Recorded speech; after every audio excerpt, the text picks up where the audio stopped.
Hey market hunters, today I'm going to show you a complete system that will simplify your TradingView workflow and help you find high quality opportunities much faster. I'll be using my own custom indicator.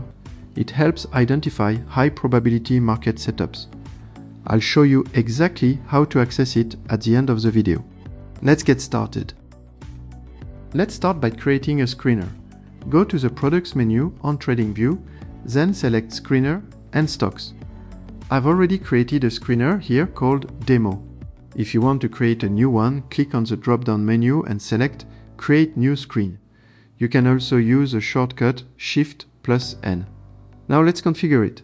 We'll use the US market as an example. First, select these 4 exchanges: CBOE, Nasdaq, NYSE, and NYSE Arca.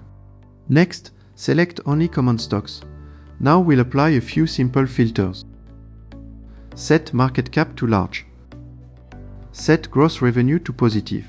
The goal here is to keep things simple and get a clean initial selection. You can always adjust these filters later based on your own criteria. Once the filters are applied, the screener will return a list of symbols, and this becomes your working base going forward.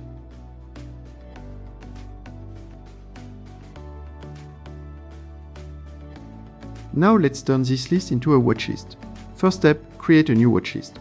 On the right-hand panel, click on Create New List. We'll name it WL_Demo. For now, this watchlist is empty, but we're going to fix that in a few seconds. Go back to the screener, select all the tickers. Now select WL_Demo. Once that's done, all the tickers will appear directly in your watchlist. And that's it. You now have a clean and organized list ready for analysis.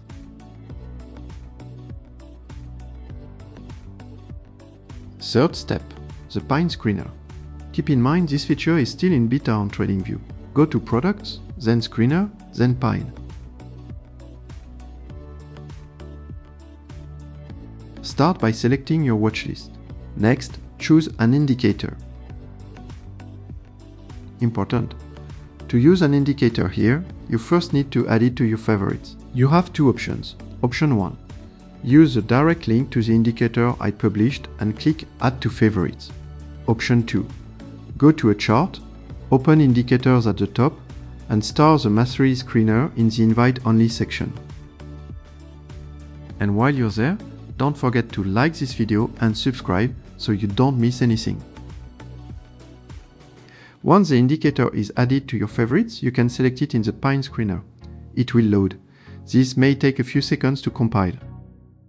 Then we move on to configuration. First, choose the time frame you want to screen on.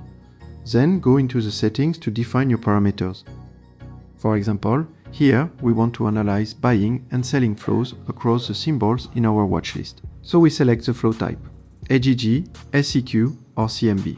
For now, we'll keep SEQ. Next, we can manage the indicator plots. Remove some for clarity. Add new ones using the plus button, and configure values manually.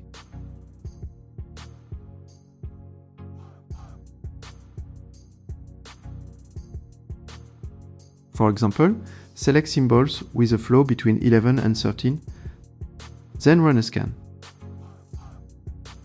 These plots let you scan the indicator values, but they are not linked to alerts. To scan for actual alert points from the indicator, you first need to configure them in the indicator settings.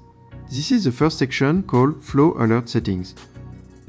For example, if you want to be alerted when there's an exhaustion point in a bearish flow or a buy-side prelude 9, select only those conditions.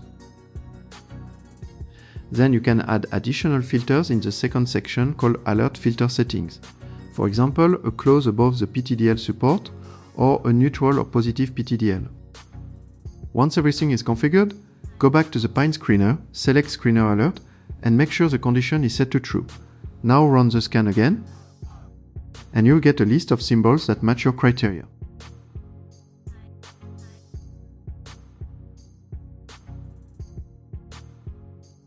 Now that everything is set up, let's look at how alerts work on a single symbol. Just like before, add the indicator to your chart. then configure its settings and its alerts. Once that's done, you're ready to create the alert. Above the chart, click Create Alert or use the shortcut Alt+A. This will open the alert menu. In the Condition section, you will see two drop-downs. In the first one, select your indicator Mastery Screener 6.2 Fibonacci-based. In the second drop-down, you can choose between any alert function call and screener alert. So what's the difference? Any alert function call gives you the full detail of every alert triggered by the indicator. Multiple conditions can trigger on the same bar. On the other hand, screener alert only returns the symbol where the alert was triggered. Make sure to select the time frame as well. Here we'll choose Same as Chart. Then simply confirm. Your alert is now active and it will trigger automatically when the conditions are met. Final step, automating alerts across your entire watch list. As before, make sure the indicator and its alert settings are properly configured on a chart. Once everything is ready, select your watch list, then click Add Alert on the list. This will open the alert menu again. In the Condition section, select your indicator Mastery Screener 6.2 Fibonacci. Then choose Screener Alert. Here, it's more relevant to use Screener Alert, so you're notified of the ticker that triggered the alert, rather than receiving all the full details. Make sure to select the correct time frame again. And that's it. Alerts will now be applied to all tickers in your watch list. This allows you to monitor dozens or even hundreds of markets at the same time effortlessly. And that's it. You now have a complete system: screener, watchlist, bind screener, and automated alerts. If you want to go further and use the exact indicator I showed in this video, you can check out my Patreon. With the full pack, you get access to the indicator featured in this video, plus a complete suite of tools that I personally use to analyze the markets.